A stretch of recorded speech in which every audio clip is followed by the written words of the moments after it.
Hey guys, welcome back to my channel. I hope you're all doing good. Now, today I'm joined by George, and today we're going to chat about the game tomorrow against PSV, chat a bit about Arsenal this season. So, I hope you all do enjoy this, and please don't forget to send in any questions you might have for us both. But first of all, George, how are you doing? How are you sort of feeling about Arsenal's season at the moment? Yeah, thanks for having me on, Sofa. I really appreciate it. I think this season I would describe as a season of what ifs. What if this happened, and what if that happened, and how could we be if this didn't work out this way? And I just feel as though it's one of those things when the sky is falling, and you everything that could go wrong has gone wrong to a certain extent. And I've actually found it really difficult to judge our progress in general. I've kind of had a lot of time to think and go back, and I felt like every year, for example, I've been able to identify something I felt Mikel Arteta had done with the team, right? In terms of an advancement on the field, some kind of coaching decision in which I could attribute, okay, this is how I see Arsenal playing a little bit differently this season. But I just haven't got that this year because I just feel like we haven't had a consistent ability to field a starting 11 or an idea even of what we would have liked to have seen. And there's a lot of factors as to why. There's a lot of blame going around. I just did a podcast about between the board, injuries, officiating, coaching, even like how do you attribute blame? And I just feel that for whatever reason, things haven't gone our way. And I just hope it kind of leads to a little bit of a reflection point from us, because I do think that this was a season a lot of people expected us to push on. And there was obviously the whole falling out from Pep and Man City, in which I think there was an expectation from that Rodri injury, Arsenal will win the title from Yeah, everywhere. And that has the story of why that hasn't happened has led to a lot of frustration and a lot of anxiety. yeah. Like you said as well last season, because we were so good, you do expect us to really go on and push for the league this season. I think, like you said, there's so many things that have really impacted on that. And for you, like with the injuries, would you say that's why we've been struggling, or do you feel like? Because for me personally, I think that's definitely been a big factor. Obviously, the summer window, like you said, these what ifs do come up, and I think if we'd brought maybe a striker in that could have helped us, I think we'd still struggle as well because I think that midfield side of it, we do sort of lack sometimes that creativity. But yeah, do you feel like the injuries have had a really big part to play in this season? Yeah, I think undoubtedly so. And I actually, maybe you can help me out. I just don't know why the UK commentary seems to use that as an excuse. Like I know in American Yeah. sports, it's not even an excuse. It's just a justified reason as to why a season can't go bad. I mean, you can still criticize if you haven't supplemented your squad well, but it's not wild to assume that of the seven Yeah. attackers that you've had, if three of them have major injuries, and of your squad I think we've had something like over 15 different backlines in general. And I don't know how you can develop any kind of consistency when you've got that kind of model going forward. And you can be the best planned club in the world. But if you're in a situation in which you've got a different backline, 15 of which over the course of a season, that's excessive. That seems to run into like outlier territory. And um, so yeah, I think it's absolutely had an effect to play. Yeah. And I don't know, it's kind of one of those where we're a maker of our own injuries in a sense as well. So I can't like remove all blame in general. Um, so it's one of those where, yes, I think injuries absolutely have made a part to play in our season. I don't think we've helped ourselves in terms of how we've prepared the squad between both the summer, especially in January, in terms of our reaction to known injuries, and then Yeah. forcing ourselves into further injury. Like I think Kai, I think Martinelli, I think the strain on our squad, knowing that we had to make up for these other absences, has led to more injuries. So it's one of those. Yeah, it is crazy looking back on it that we never brought anyone in January. It's just so crazy. I mean, especially without Saka as well. I mean, I know was out at the time as well, but I think we sort of know what Saka can do, and I feel like there's no one really like him in the team, and I feel like we've just had it really hard this season. I mean, I think a lot of teams have had injuries this season, but I think ours has just been a lot worse than we probably would have expected to happen. And it's really difficult because obviously we go into the game tomorrow, and I'm just happy it's not a league game. It's nice to have a different focus, but obviously we do have Nottingham Forest. It was a little bit better than we've seen recently, but it's sort of the same sort of stuff because these players obviously are struggling in the attack, and it's just really I just sort of think to myself, how are we going to score tomorrow? Like, how are you feeling about the game tomorrow? I think that, I'm happy it's a European match in a Yeah, certain extent. I think that there's a little bit more space involved in those types of games, and I think that PSV are a good opponent, actually, just in general. So I think it'll be a good game in that sense. A team that will want to play football, which I think suits us.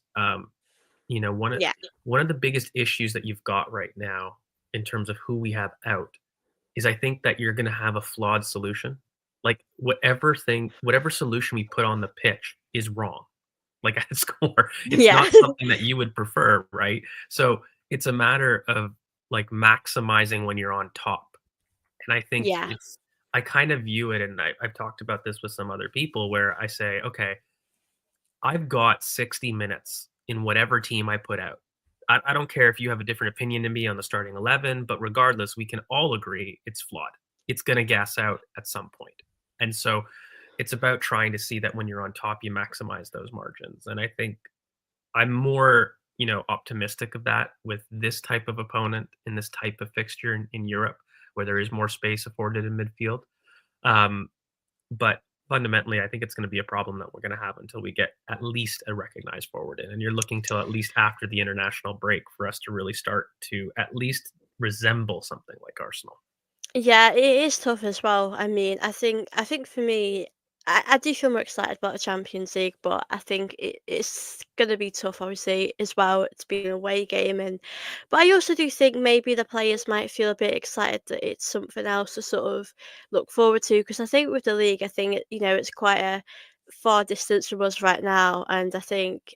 I mean, in my mind, I sort of know that probably wouldn't happen. So I feel like with the Champions League, it's nice to have something to look forward to. And obviously, it would be very difficult for us to win it or get to a final, but I think you've just got to take these games at a time. And I think for me, I'm interested to see what like the lineup he'll put out because I know we did see a few changes, and I do get why he's wanted to change things because obviously he knows things haven't worked, and obviously Jorginho did come in and Partey, got a bit of a rest. So I wasn't surprised Arteta made them changes, but for this game tomorrow.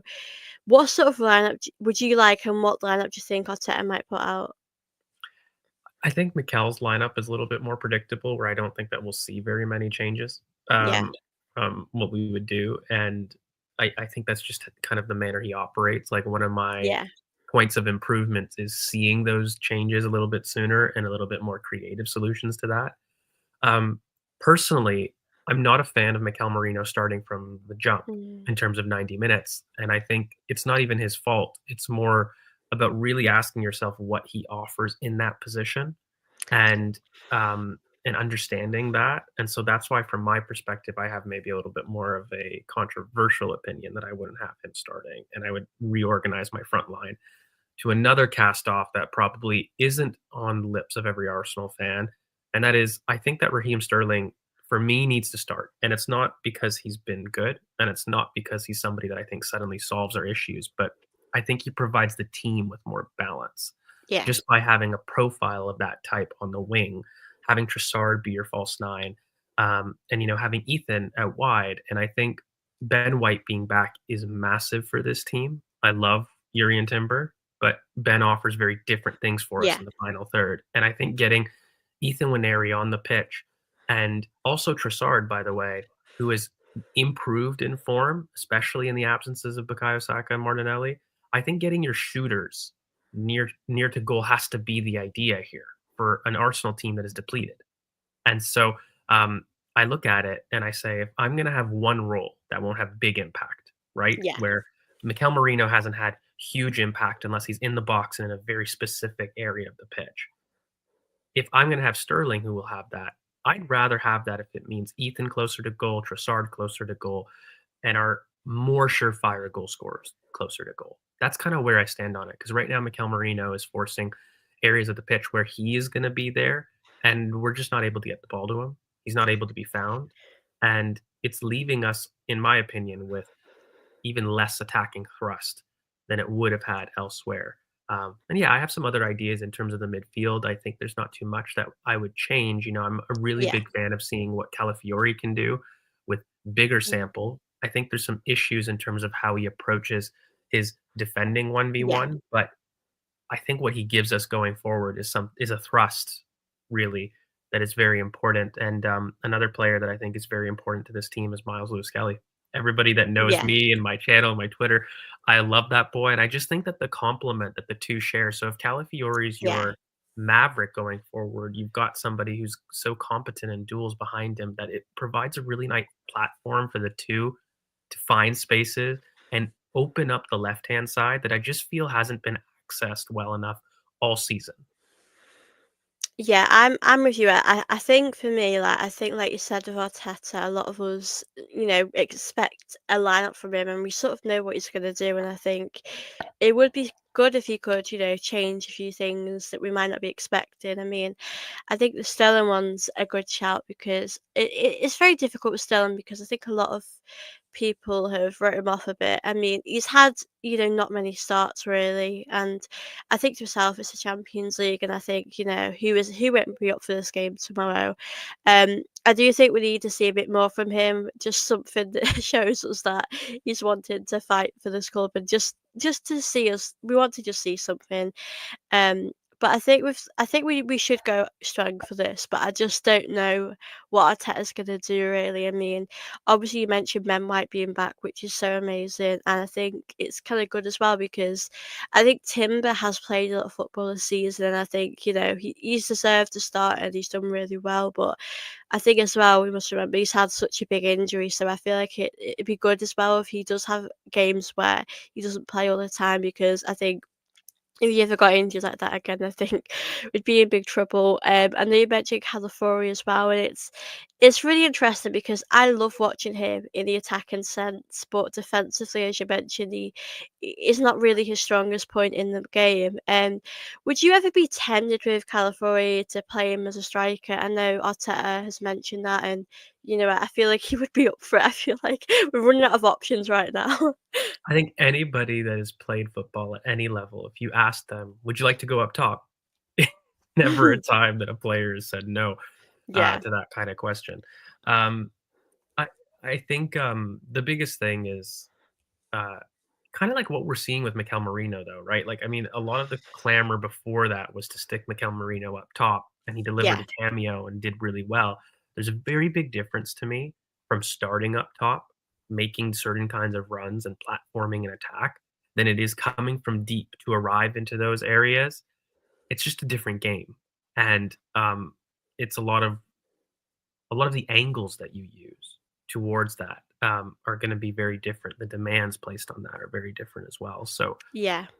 yeah, I'm not sure I would have him, start up top. I would just have him start and do what he's been doing, and give him the space to thrive. I think the biggest thing is if you Yeah, play Calafiori left back, I'd shore up the midfield so that I don't see as much strain on him necessarily uh, defending in areas that I don't want him defending in. And yeah, I think he can attack with as much freedom as he can, and I think that's more of the change I would see. And then try to supplement that with getting some other players inside, and namely Ethan. Like, I think Ethan is yeah, our most threatening attacker at this moment in time. And so my goal is, how does Ethan feel comfortable in yeah, this team? Because he, for me, is our most surefire goal threat. And he's, already getting the Bukayo Saka treatment of, two or three people on him, right? And I think, yeah, that addition of Ben White on the outside is going to be massive for Ethan finding some space more regularly. yeah. Ethan's been so amazing, and I think we always forget, how young he is, and Yeah.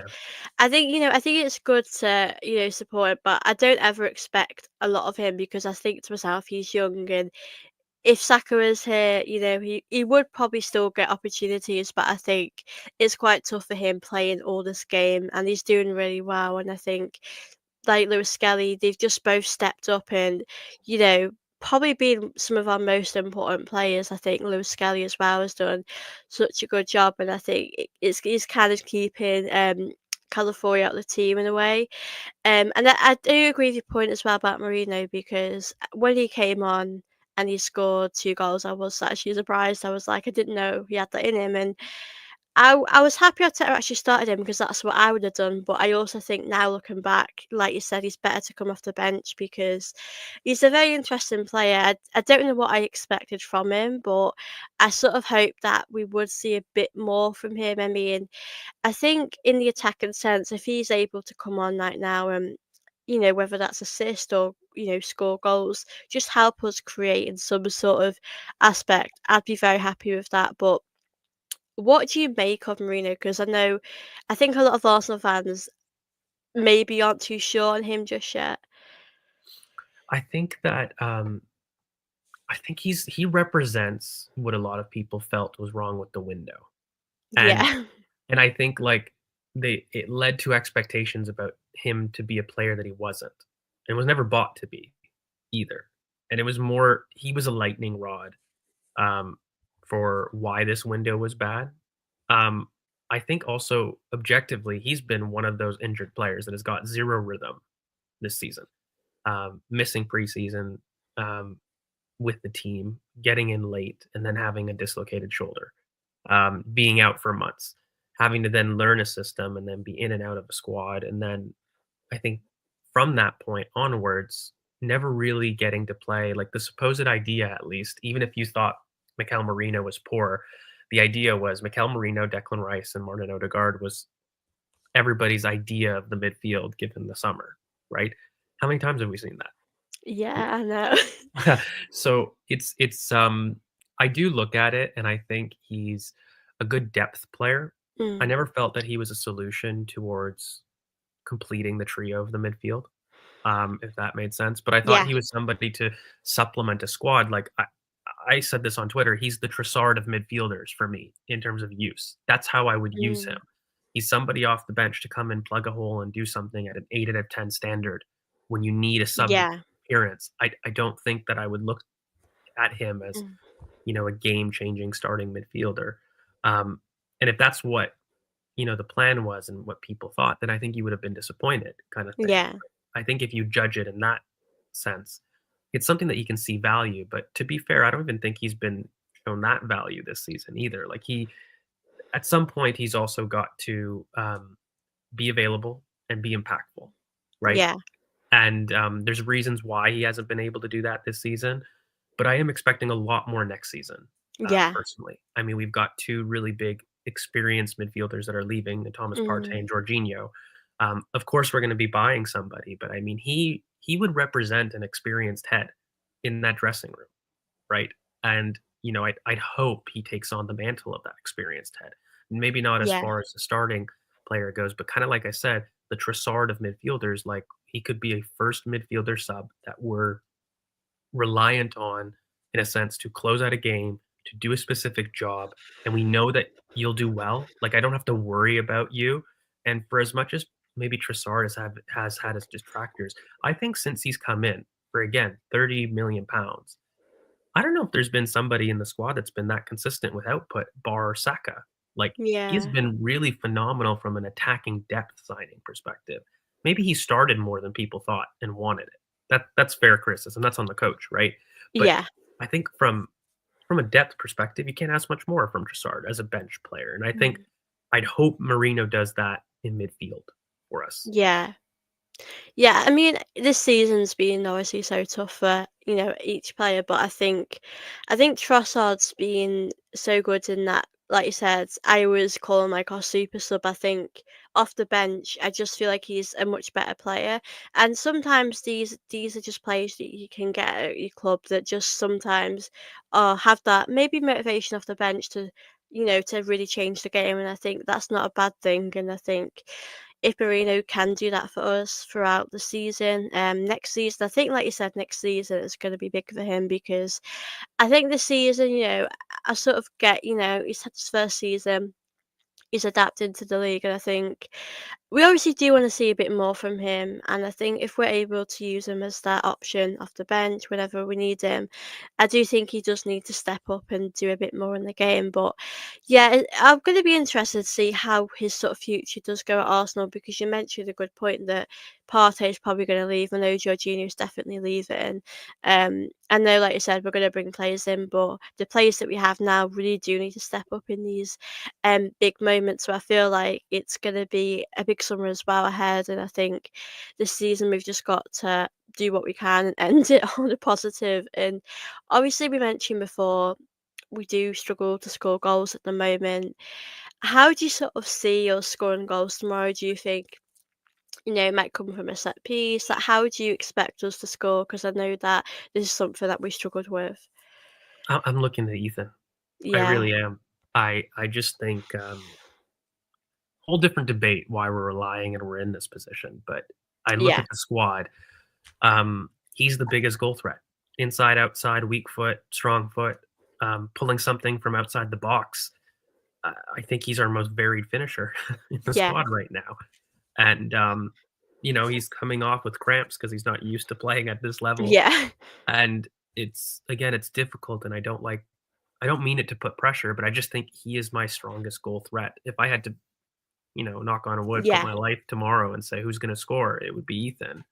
Um, so yeah, I hope that we facilitate him in a way that Mm. puts him. And you know what? This is probably another criticism that I have of the team, just generally. Like, I think we can do a better job of this with Saka when he's back. Period. Like, Yeah. I just think that our forwards um, aren't able to maybe stay in the final third as much as they I would like, and Mm. they're responsible for a lot of defensive work, which I think is brilliant. It's what makes us so amazing as well. But I think when you're maybe 10 out of 10 in an aspect in your life, and then maybe you're 6 out of 10 in another aspect, you can afford to maybe make it 9 out of 10 if that 6 Mm. becomes an 8. And Yeah. that's kind of the logic I've used where I just hope that even if it's Ethan tomorrow, we start to see an Arsenal team that prioritizes the forwards a little bit more than we have. That Yeah. can mean through space, that can mean through chances, it can mean through sacrificing in other areas. We've bought Declan Rice, uh, Gabriel, we have William Saliba. I don't know another team in world football that has that kind of rest defense, that Yeah. talent. And if we're gonna say that, these kind of athletes, surely they can handle big spaces. Like, if Yeah. there was a team to afford that space to, not it would be Arsenal. Like the talent they have in terms of that high line. And don't forget David Raya, one of the best sweeper keepers in the Mm. world. Like it's a team that's built to run and can run. So let them. We don't need to baby that and at the expense of a forward line that could use help, that could use its inspiration. So Yeah. yeah, that's what I hope to see tomorrow, the rest of the season, and really for the next, year or so. I hope Yeah. that's like a reflection point in the squad. Yeah, I'm with you. I think it would be nice just to see the players play with, a bit of freedom, just enjoying themselves out there on the pitch. And I think when there is, like you said, our best hope really at the moment. It's tough. I mean, if Sterling is gonna play, I just, I probably don't expect them to score, but if he can just do Yeah. anything that provides something for the team, I'd be happy with that. But yeah, I'm very interested to see what lineup Arteta does go out for. But if we drew this game, would you say that's a positive result? What sort of do you feel like we have to win this game tomorrow? I think we just have to progress. Yeah, Um, that's ultimately where I stand. I still think it would be a poor result not to win. I think when I yeah, look at PSV as far as the quality of the opponent, I I just can't disingenuously say I don't respectfully feel that Arsenal can win, even in this mhm, specific injury state. I think we do a disservice to this team if we don't say that that's something that should happen. If it doesn't, football's a mhm, fickle game. Football's football. I can't. It's not one on paper, right? So anything can happen. But as far as I'm concerned, I just want progression to the next round, yeah, whatever way that is done. Especially now, while we wait for Martinelli and Bukayo Saka to come back. I think I have better higher expectations, not better, but higher yeah, expectations when you've got a full team in addition uh, to this. But yeah, certainly I'm expecting a win respectfully tomorrow. Yeah. And I'm also, I do want a performance. I think, like, Yeah. um, broadly speaking, the fans of the team could use a nice 3, 4, 5 nil, like a little taste of what we've had last season, and I think a Yeah. good reminder to what this team's capability is. Yeah, I mean, in the Champions League last season, we played some incredible football, and obviously in the season we did. But I think in the Champions League, it was just so lovely to see the way we were just, like you said, scoring 4 or 5 goals. And I think it'd be lovely if we were able to score a few goals tomorrow. I mean, I think at the moment, I think the way we're performing, I think if we're able to get results, obviously that's what we want. But I think, like you said, it's really nice to see us play some nice football from last season. And it is so weird without, I mean, Havertz, I know this season before he got injured, you know, I think last season was his better season, but I think you look at these players and you just really think to yourself, these players would make a massive difference. I know we have previously been struggling, with our attack when, Saka was fit and these players were fit, and we know we needed a striker before that, but I think the position we're in now makes it, a lot difficult for us. But I think, like you said, if we're able to get a progress tomorrow, just something positive for us to think, we did really well today in this aspect. I think as fans we can feel a bit better, but obviously after the Nottingham Forest draw, it does feel a bit. I think fans are feeling a bit flat at the moment, but yeah, I'm really looking forward to the game. And what is your score prediction for the game tomorrow? Um, I think I'm gonna go for a 2-0 tomorrow. I love that confident. Yeah, I love that. It's hard, isn't it? I'm gonna go 2-1 Arsenal, I think. I think we'll get a win, but I just it's hard to be confident right now with Arsenal. Like, it's hard to think we can get a comfortable, 2-0 win, but obviously I'd be very, very happy with that. I hope we do get that win tomorrow. But thank you so, so much for coming on my channel. It's been so lovely to chat with you, and I do really appreciate you coming on. Yeah, of course. No, thank you for having me on. It's been awesome, and I hope it does well, and that everybody gets some eyes on it, and we're excited for tomorrow. Ultimately, the boys need the support. This is going to be Yeah, one of those seasons that the fans, I think, yeah, step up, and then we can have honest conversations at the end of it about how we can move forward yeah. and not have that go again. But I think, yeah, it's one of those where support the boys through thick and thin, and just hope that we do something positive for tomorrow. Yeah, definitely. I think we're at that stage now where I think, whether people think about Arteta or the board, I think we just have to get through the season, like you said, talk about it when it's done. But you can really see the team need our support right now. So, yeah, support the team, guys. Tomorrow is going to be a big game. Hopefully, we'll feel happier after, or if not, it'd be a shame. But yeah, I'm really looking forward to the game. Big up to everyone that is watching this. I hope you all have enjoyed. Please don't forget to subscribe to my channel, do like this video, and I'll see you on my next video. Bye.